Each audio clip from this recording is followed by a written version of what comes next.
ఎక్కడ చూసినా అడ్డుకుంటున్నారు అంటున్నారు. ఏ సాక్షి టీవీలో వచ్చినా పోలీసులను అడ్డం పెట్టి ఎక్కడ పడితే మా వాళ్ళంతా తండోపతండాలుగా వేలాది మంది వస్తున్నారు, అడ్డుకుంటున్నారు అంటున్నారు. రండయ్యా, ఎక్కడ అడ్డుకున్నారు? ఒక్క ప్లేస్ చూపించండి. మీరే సాక్షి ఛానల్ జిల్లాలో ఉండేటువంటి మండలాలు కోటి ఉంటాయంటే అవన్నీ తెచ్చి గొట్టాలు పెడుతున్నారు. అడ్డుకున్నారు. అడ్డుకుంటే మరి ఇంతమంది 3000 మంది ఎట్లొస్తారు? హెలికాప్టర్ దగ్గరికి 3000 మంది పైన ఎట్లొస్తారు అంటున్నా. పోలీసే అడ్డుకుంటే ఒక్క వెహికల్ కూడా రాదు. జగన్ దిగాల, పోయి పరామర్శించి బండెక్కి పోయే పరిస్థితి ఉండేది. కానీ ఆ పరిస్థితి లేకోకుండా మా నాయకుడు చంద్రబాబు నాయుడు గారు ఆ విధంగా వద్దు, ఎవరికైనా స్వేచ్ఛ ఉండాలా, రమ్మనండి, బందోబస్తు పెట్టండి, పంపించండి అని గౌరవంగా పంపిమనే మా నాయకుడు చంద్రబాబు నాయుడు గారు చెప్పారు. మా నాయకుడే అనుకోనింటే ఈరోజు నువ్వు ఈ మండలంలోకి కూడా అడుగుపెట్టు.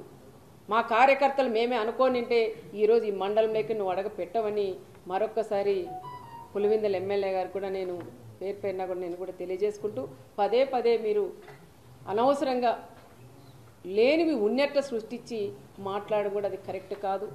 ఏది ఏమైనా ఈరోజు మాట్లాడిన ప్రతి ఒక్క వర్డు పచ్చి అబద్ధాలు తప్ప దాంట్లో ఒక్కటి కూడా నిజం లేవు.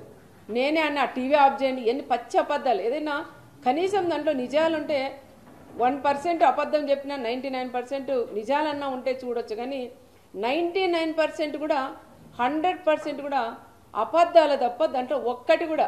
ఒక మాజీ సీఎం అయ్యా నువ్వు పచ్చి అబద్ధాలు మాట్లాడుతుంటే ప్రజలు నవ్వుతున్నారు. ఒక్కసారి మీరు కూడా ఆలోచన చేయాలని, ఏదైనా ఇలాగ వచ్చినప్పుడు మీరు కూడా ఏం మాట్లాడాలి ఏం మాట్లాడకూడదని తెలుసుకొని వస్తే కూడా బాగుంటుందని కూడా చెప్తున్నాం. ఈరోజు వచ్చినది కేవలం పరిటాల కుటుంబం టార్గెట్ చేయడానికి, లింగమయ్య ఫ్యామిలీని పరామర్శించడానికి వచ్చినట్లు వచ్చి ఇంత రాజకీయం చేసి ఈరోజు జగన్ రెడ్డి కూడా వెళ్ళారు.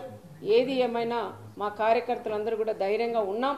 ఎవరు ఎన్ని అడ్డంకలు వేసినా ఏది చేసినా కూడా ఎవరు కూడా భయపడే పరిస్థితులు ఇక్కడ లేరు అని జగన్కి కూడా నేను తెలియజేస్తున్నాం. తల్లికి చెల్లికి న్యాయం చేయలేని వ్యక్తి ఈరోజు నా మండలంలో జరిగిన లింగమయ్యకి ఏమి న్యాయం చేస్తారనేది ఒక్కసారి సూటిగానే ఆయన కూడా నేను అడుగుతున్నా. అన్న మా నాన్న చనిపోయాడు, నాకు న్యాయం చెయ్యండి అని 2 చేతులు ఎత్తి జోడించి ఒక సునీతమ్మ జోడించి అడిగితే కూడా ఆ తల్లికి నువ్వు న్యాయం చేయలేని వ్యక్తి ఈరోజు లింగమయ్యకి నువ్వు ఏం న్యాయం చేస్తావయ్యా అని ఆయన్ని కూడా ఈరోజు నేను